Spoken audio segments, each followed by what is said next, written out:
Hey guys, in this video we're going to take a look at how you can turn on or turn off auto backup of contacts to Samsung Cloud on the Samsung Galaxy S23 series. First, tap on the home button to return back to the home screen, and from the home screen swipe down at the top, then tap on the settings icon. In the settings page, we then scroll down and tap on accounts and backup.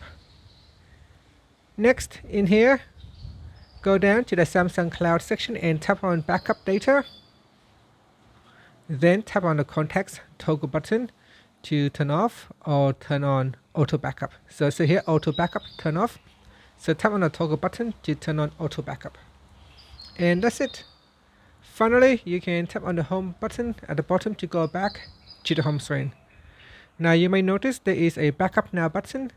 If you tap on that, your phone will immediately backup contacts and other options to the cloud. And that's it. Thank you for watching this video. Please like and subscribe to my channel for my videos.